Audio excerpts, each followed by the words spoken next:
Hello guys, welcome back to my channel. My name is Olivia. Let's jump right into the video. Okay, but subscribe, like, comment, share on this video. Okay, so in today's video we are talking about Fix Nigeria. Yes, it's a movement. Okay, it's something that we have to talk about now or later.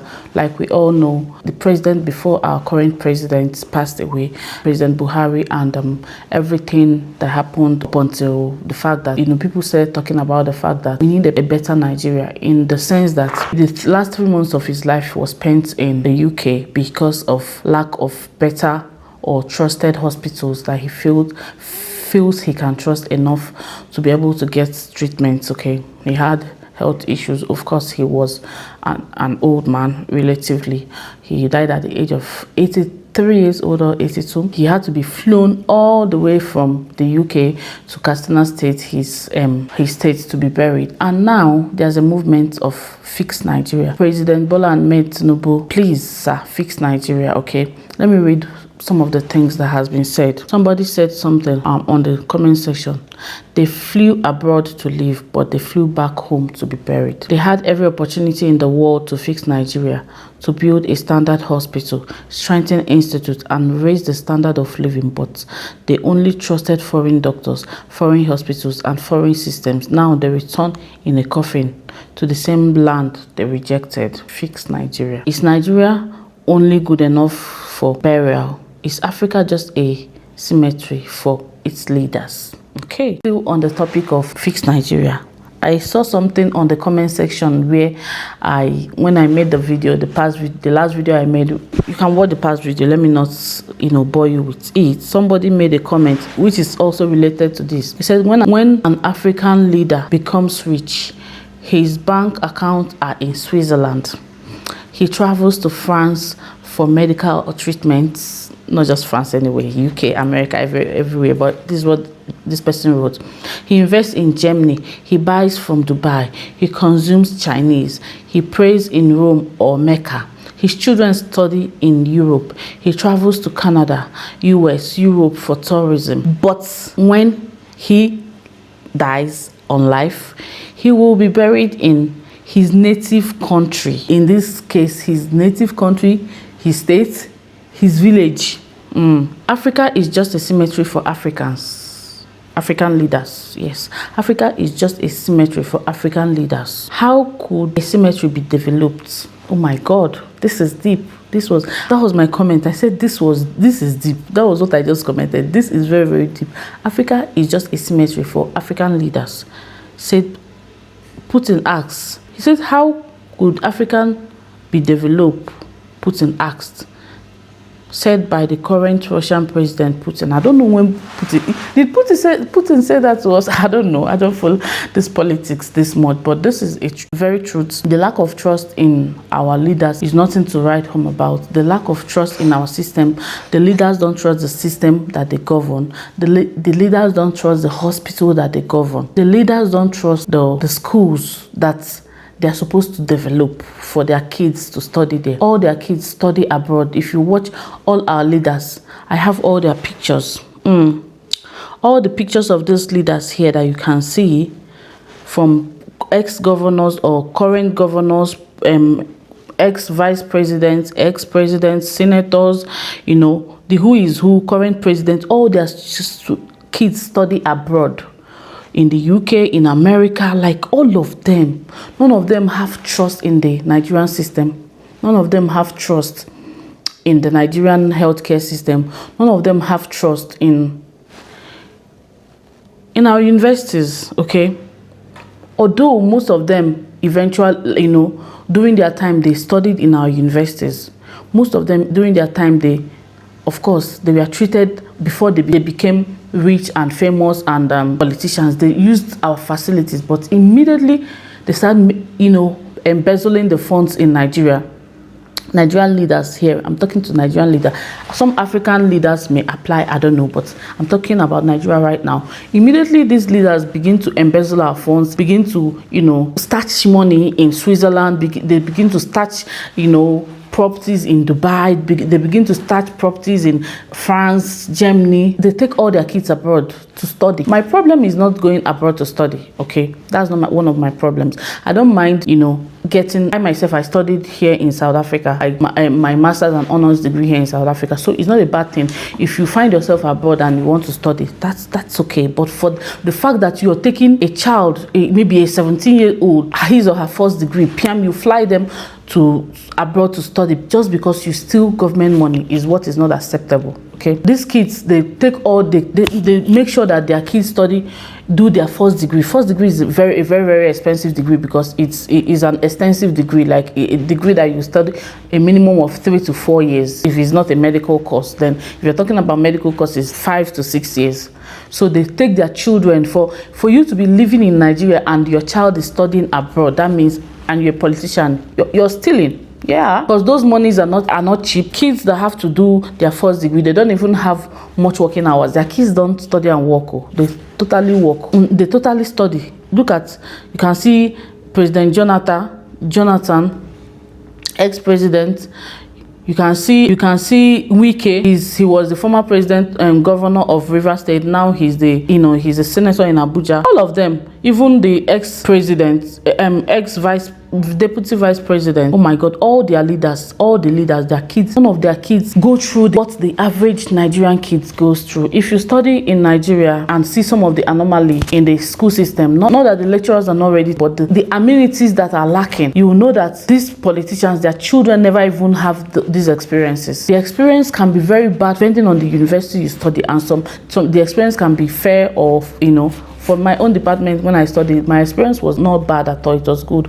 But in the same, school, some people will tell you that they have horrible experience. So it's just, the point is that if these politicians allow their kids to study in Nigerian universities, they will understand the pain of an average Nigerian student. They will pay lecturers. There's what we call ASU strike. Sometimes lecturers are not being paid and they will go on, ASU strike. ASU is Academics Union of Universities. I think the lecturers, their union, they are the union that governs, the lecturers. They go on strike. Why their kids go to, because they don't pay these lecturers, they have the right to go on strike. They don't pay them well. But their kids, it doesn't concern their kids, because their kids go to abroad where they pay. They go to Oxford, Harvard, whatever, Sussex, different universities. You'll see them graduating in different universities here because their parents don't care about the average Nigerian student. They just embezzle, at the funds and take their kids. So there's a South African that mentioned on my comment section. They said that they want to put a law that will allow all South African leaders not to go to private hospitals in South Africa. They should go to government hospitals to feel how the average person feels. I don't know if that's true. That was just a comment. But if that kind of thing is possible in Nigeria, whereby before you become a politician, it will be part of I don't know how to say it. You will swear that your children must attend Nigerian university. You will swear that you must attend your medical care in Nigeria, like you go to Nigerian hospitals. I think that will be the only thing that will save Nigeria. If we make sure that the governors and the presidents, their children study in Nigeria, their children go for medical checks in Nigeria, they themselves, they go for medical checks in Nigeria. I think that will be the only thing that will save Nigeria, because this is really getting out of hand. Sorry about the sun. I think the sun is hitting on me. Okay, this is really getting out of hands because they don't care. If it continues the way it's been going on, that all the who is who, that their children have the best life, go to the best schools, like the other Senate president last 2 years. What was his name again? Where his child had to go for a kidney transplant in the UK, and there was a kind of malpractice there, and he was detained. This is their average experience of a politician's child in Nigeria. If you're a politician's child in Nigeria, oh my God, you're balling. But if you're an average person in like a normal person, you're suffering in Nigeria. Why is it supposed to be so? Now there's this movement. If it continues like this is why they will never budge. Nigeria will never get better. They will never care about the school system. They will never care about the medical system if it keeps going on like this, because each and every one of all the presidents, all the governors, even local government chairmen, even the who is who in Nigeria, their children do not study in Nigeria. If it continues like this is why Nigeria will never get better.